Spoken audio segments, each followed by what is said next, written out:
Hello guys, आप सभी साथियों का स्वागत है आपके अपनी यूट्यूब चैनल टॉपर सिंह पर। तो आज आप सभी लोगों को पता है कि दो बड़े केस की सुनवाई जो है सुप्रीम कोर्ट ऑफ इंडिया में लगी हुई थी। एक तो थी बीएड वर्सेस बीटीसी का मामला और दूसरा था एनआईओएस डीएलएड का मामला। एनआईओएस डीएलएड पर आप लोगों को मैंने बताया था एक वीडियो बना के कि एनआईओएस डीएलएड को जीत मिल चुकी है, लेकिन जो सुप्रीम कोर्ट का ऑर्डर आया है उसमें उसको देखने के बाद बहुत सारे लोग ये कह रहे हैं कि एनआईओएस डीएलएड को बाहर कर दिया गया है। फिलहाल अभी मैंने ऑर्डर को रीड नहीं किया क्योंकि ऑर्डर काफी लंबा है, तो मैं उस ऑर्डर को पूरा पढ़ूंगा, उसके बाद ही हम आप लोगों को बताएंगे कि उसमें एक्चुअली में हुआ क्या है। ठीक है, तो फिलहाल एनआईओएस डीएलएड को अभी मैं छोड़ देता हूं, थोड़ा आप 1 घंटे का समय दीजिए, मैं उसको अच्छे तरीके से रीड करके मैं एनआईओएस डीएलएड का मामला मैं आपको बता दूंगा। फिलहाल इस वीडियो में हम बात करेंगे कि यहां पर बीएड वर्सेस बीटीसी में क्या हुआ है।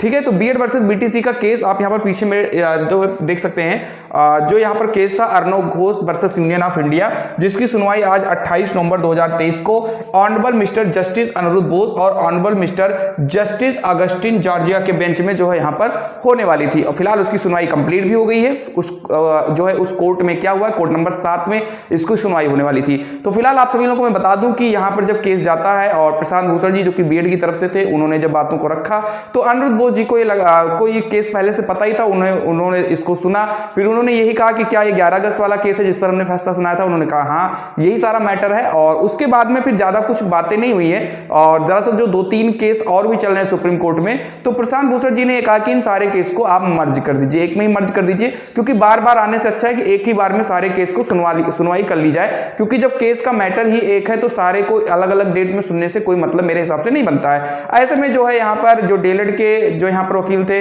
वो सभी लोग भी थे, तो जाहिर सी बात अगर बीएड की तरफ से कोई मांग कर रहा है तो डीएलएड की तरफ से उसका विरोध ही किया जाएगा, ये बात तो बिल्कुल क्लियर है। ऐसे में जो यहाँ पर जो honourable mister justice Aniruddha Bose ji थे, इन्होंने एक बहुत बड़ी बात बताई। इन्होंने ये कहा कि जो ऑर्डर 11 अगस्त 2023 को आया था, दरअसल ये जो केस है ये केस ही ये था कि आप हमको ये क्लियर करें कि जो 11 अगस्त 2023 का ऑर्डर आया है वो कब से लागू होगा। जिस पर अनिरुद्ध बोस जी ने कहा कि ये ऑर्डर जो है हम सुनवाई में जरूर थे, हम और धूलिया जी, लेकिन जो ये ऑर्डर लिखा गया है वो जो है मिस्टर सुधांशु धूलिया के द्वारा लिखा गया है। ठीक है, तो उन्होंने ये कहा कि इसके बारे में जो स्पष्टीकरण है ये वही आपको दे सकते हैं। तो इसलिए ये है कि ये वाली जो केस है इसको जो है ट्रांसफर किया जा रहा है। उन्होंने 2 चीज बताई है। इन्होंने ये कहा कि इस केस को जो है एप्रोप्रिएट जो इसका बेंच है वो 2 बेंच हो सकती है, एक तो सुधांशु धूलिया जी की और दूसरी जो है चीफ जस्टिस ऑफ इंडिया की यानी सीजेआई की। अब ये देखना होगा कि इसको कहां ट्रांसफर किया जाए। उन्होंने कहा या तो इस केस को सुधांशु धूलिया जी के बेंच में इसको हम ट्रांसफर करेंगे, या फिर हम इसको चीफ जस्टिस ऑफ इंडिया के बेंच में हम इसको ट्रांसफर करने वाले हैं। इसकी नेक्स्ट डेट भी लगा दी गई, तो अभी नेक्स्ट डेट कुछ भी नहीं क्लियर है, लेकिन ये चीज बिल्कुल अब स्पष्ट हो चुका है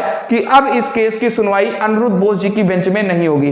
क्लियर है, ये अब सुनवाई अनिरुद्ध बोस जी की बेंच में नहीं होने वाली है। अब ये सुनवाई होगी या तो सुधांशु धूलिया जी के बेंच में या फिर सीजेआई यानी चीफ जस्टिस ऑफ इंडिया के बेंच में होगी। तो कहीं ना कहीं अभी भी आज की भी डेट में कुछ निष्कर्ष नहीं निकला है। आप लोग बार बार पूछ भी रहे थे सर बीएड वाले मैटर में क्या हुआ, तो बीएड वाले मैटर में यही हुआ है कि इसको जो है अब ट्रांसफर किया जा रहा है या तो सुधांशु धूलिया जी के बेंच में या फिर चीफ जस्टिस ऑफ इंडिया के बेंच में।